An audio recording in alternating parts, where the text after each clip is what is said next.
అన్నా thanks.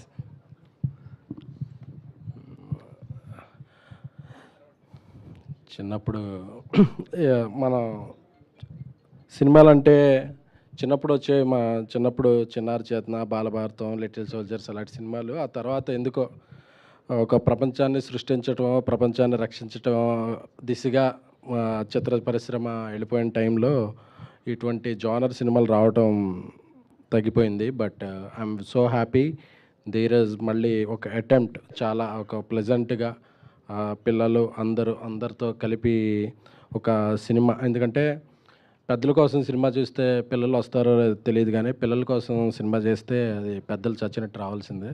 So Dheeraj choose a right genre. So చూస్తే every frame blockbuster return all over. So very happy. ఈ song ఒక 1 month back 3 weeks బ్యాకే చూపించాడు ధీరజ్.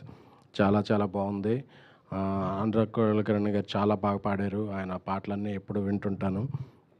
అలాగే little hearts నుంచి శ్రీజిత్ గారి మ్యూజిక్ అంటే నాకు చాలా లైకింగ్ ఏర్పడింది. ఆయన ఈ సినిమాకి చేస్తున్నారని ధీరజ్ చెప్పినప్పుడు ఒక ఎక్స్పెక్టేషన్ ఏర్పడింది. ఆ ఎక్స్పెక్టేషన్ని మించి పాట ఉంది. సో మిగతా పాటలు కూడా అలాగే ఉంటాయని కోరుకుంటున్నాను. 90s సిరీస్ నుంచి మిగతా యూట్యూబ్ నుంచి చూస్తుంటే రోహన్ యాక్టింగ్ చాలా చాలా నచ్చుద్ది. చాలా లైవ్లీగా ప్రతి సీను ప్రోగ్రెస్ కార్డ్ పట్టుకున్నప్పుడు శివాజీ గారితో ఉండే సీన్ అయితే నేను అసలు ఎన్నిసార్లు చూసానో నాకు లెక్కలేదు.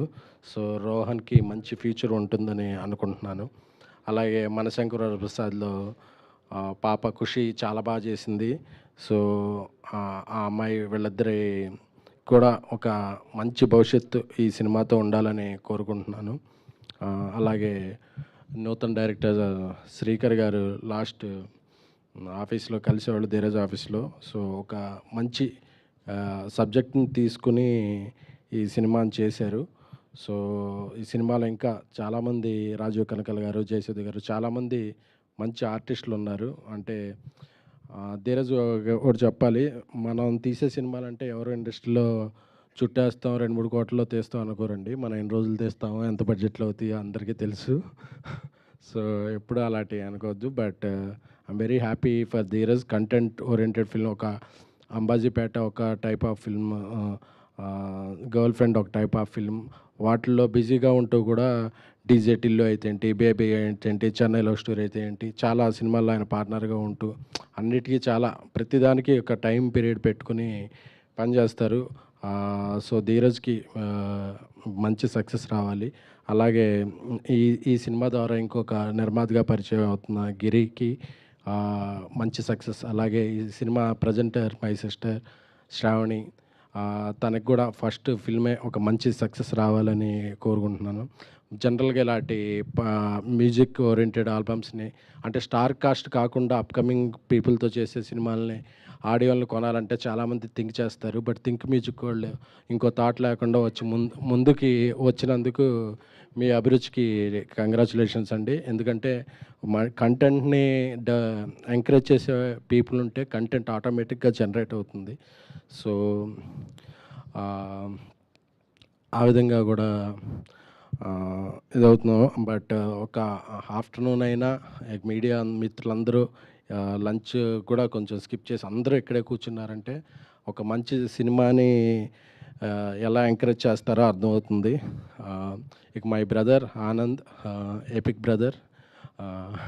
అప్పుడు బేబీ బ్రదర్ అనేవాళ్ళు, ఇప్పుడు ఎపిక్ బ్రదర్ అనాలి ఎందుకంటే తన సినిమా వస్తుంది. సో తన సినిమా ఎపిక్ కూడా బేబీని మించి సక్సెస్ అయ్యి మంచి విజయం సాధించాలని కోరుకున్నాను. ఎందుకంటే ఆనంద్తో ఏంటి, విజయ్తో ఏంటి, రష్మిక గారితో, ఆ ఫ్యామిలీతో నాకున్న రిలేషన్ అటువంటిది. సో ఆ ఫ్యామిలీలో ఏ సినిమా అయినా నా సినిమాలు ఆడితే, నా సినిమా వాళ్ళ సినిమాలు ఆడితే. సో ఎపిక్ కూడా మంచి విజయం సాధించాలని, ఆయన షూటింగ్లో ఉన్నప్పటికీ ఇక్కడికి వచ్చి ధీరజ్కి ఎంకరేజ్ చేస్తున్నందుకు థ్యాంక్ యూ. ఇకపోతే ఇక్కడ అందరూ పిల్లలు ఉన్నారు కాబట్టి కొద్దిగా వాళ్ళు ఉపయోగపడే మాటలు మాట్లాడుకుందాం అండి. క్రష్ అంటే ఒక పర్సన్ కాదండి. ఒక క్రష్ని ఎవరైనా పర్సన్గా పెట్టుకుంటే ఆ పర్సన్నే దక్కించుకోగలం. బట్ కెరీరే మన క్రష్ అనుకుంటే కెరీర్ దక్కిన రోజు ఏ క్రష్ అయినా మనం వెంట రావాల్సిందే. సో పిల్లలు అది గుర్తుపెట్టుకుంటున్నాను. ఎందుకంటే మాకు చిన్నప్పుడు కెరీర్ ఆప్షన్స్‌లో అంటే ఏం చదువుతావంటే డాక్టర్, ఇంజినీర్ అలాంటి పెద్ద పెద్ద ఆశలు పెట్టేవాళ్ళు. అవి మనం ఎలాగో చదవలేమని తెలుసు. అవి ఫెయిల్ అయిపోయిన తర్వాత ఎలాగా అంటే చిరంజీవి గారు పోస్టర్ కనపడితే అప్పుడు ఓకే. మనం సినిమాలు కదా అని వచ్చేసేవాళ్ళం. బట్ మీకు ఎప్పటి నుంచో చాలా కెరీర్ ఆప్షన్స్ ఉన్నాయి. So good. ఇంతమంది చదువుకుంటూ కూడా వచ్చి పిల్లలు యాక్ట్ చేస్తున్నారంటే వాళ్ళు ఎంత ఫోకస్డ్‌గా ఉన్నారో అనిపిస్తుంది. ఇలాంటి బాలల చేతిలోనే దేశం భవిష్యత్తు ఉంటుంది. I very happy. ఇప్పుడు క్యాసెట్ లాంచ్ చేస్తుంటే చాలా నోస్టాల్జిక్ మూమెంట్స్ గుర్తుకొచ్చినాయి. ఈ క్యాసెట్స్ చిన్నప్పుడు క్యాసెట్స్ చిరంజీవి గారి 'బిగ్ బాస్' క్యాసెట్ 9 రకాల స్టిల్స్ ఉండేది. ఒక క్యాసెట్ మీద ఒక పోజు, ఒక క్యాసెట్ మీద ఒక పోజు. ఆ 9 క్యాసెట్లు కొనుక్కున్నాను అప్పుడు. ఎందుకంటే చిరంజీవి గారి 9 రకరకాల ఫోటోలని. సో ఆ క్యాసెట్ ఇప్పుడు లాంచ్ చేస్తుంటే మళ్ళీ ఆ ఫీలింగ్ గుర్తొచ్చింది. బట్ క్యాసెట్ అయితే ఇచ్చారు కానీ ఇది ఎక్కడ పెట్టి ప్లే చేయాలో అర్థం కావట్లేదు. ఎందుకంటే ఇప్పుడు టేప్ రికార్డులు లేదు. సో ధీరజ్ గారు అలా టేప్ రికార్డులు కూడా ఏమన్నా చేస్తే అది బాగుంటుంది. సో ఈ చిత్ర టీం అందరికీ కూడా నా శుభాభినందనలు. ఇంకొకటి లాస్ట్గా దీపే ఉంది. ఏమండి, అందరి క్రష్లు కాదు, మీరు అయిపోయాక మీ క్రష్ ఎవరో చెప్తే దాన్ని సాధించడం కోసం మేము ఏం చేయగలం, మా అంత కృషి మేము చేస్తాం.